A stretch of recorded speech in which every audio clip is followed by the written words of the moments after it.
Everyone tells you the same thing. Be more consistent. Stay disciplined. Show up every day. You've heard it 1,000 times. You've tried it 1,000 times, and you still feel stuck. But here's what nobody tells you. The way most people try to build consistency is actually the reason they keep failing. In the next 6 minutes, I'm going to show you exactly why and what to do instead. Most people treat consistency like a personality trait, like some people are just born with it and others aren't. So they wake up every Monday and say, okay, this week I'm going to be consistent.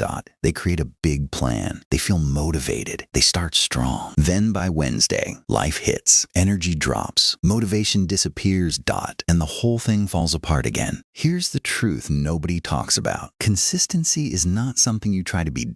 It's something that happens automatically when your identity changes. The problem is not your discipline. The problem is not your routine.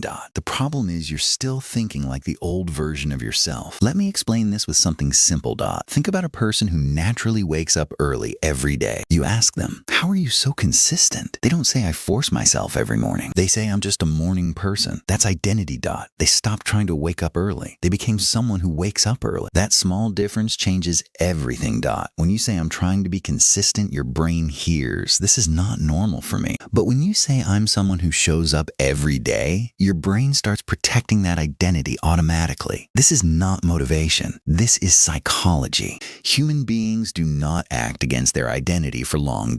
So instead of forcing behavior change, the label first. Don't say I'm trying to work out. Say I'm someone who trains. Don't say I'm trying to read more. Say I'm a reader. Sounds too simple? Try it for 7 days. Your actions will slowly start matching the person you believe you are. Now here's the second problem. Most people build routines that only work when everything is perfect. Good sleep, good mood, no stress, full energy. But life is not perfect. Bad days are guaranteed. And if your system breaks every time life gets hard, it's not a system. It's just a good day plan. Real consistency means your routine survives the hard days, not just the easy ones. Here's how to do that. First, start embarrassingly small. Not 1 hour of gym. Start with 10 minutes, not 3 hours of studying. Start with 15 minutes. This sounds weak, but here's why it worked. The goal is not intensity. The goal is showing up. Because the identity of someone who shows up is built one small action at a time. Second, design your environment. Your environment is more powerful than your willpower. Want to read more? Put the book on your pillow. Want to stop scrolling? Delete the apps from your home screen. Want to eat better? Stop buying junk food. You don't need more discipline. You need fewer battles. The easiest habit to keep is the one that requires the least resistance to start. There's one more thing silently destroying your consistency, and almost nobody talks about it. Your dopamine system. Every time you scroll social media, watch short videos, or jump between notifications, your brain gets a small hit of dopamine. And over time, your brain starts expecting that level of stimulation constantly. So when you sit down to actually work, study, write, create, build, it feels painful. Not because the work is hard. But because your brain is comparing it to the instant reward of scrolling. This is why boredom feels unbearable for most people today. And this is why the most consistent people in the world are extremely protective of their attention.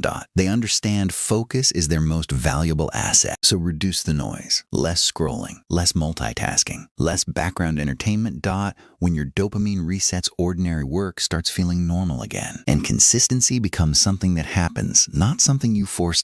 So let's put this together. Stop trying to be consistent. That's the wrong goal. Instead, shift your identity first. Become the person who shows up. Build systems that work on bad days, not just good ones. Start smaller than your ego wants. And protect your focus like it's your most valuable resource, because it is. Consistency is not about being perfect. It's about never fully stopping. The people who change their lives are not the most talented. They're simply the ones who kept showing up quietly, imperfectly, consistently. And that's something every single person watching this is capable of. If this video gave you a new way to think about consistency, hit like and subscribe to Mental Craft for more videos on habits, focus, and building a life you're actually proud of. And before you go, answer this honestly. What's the one habit that if you stayed consistent with it for just 90 days would completely change your life? Think about it, then go do it.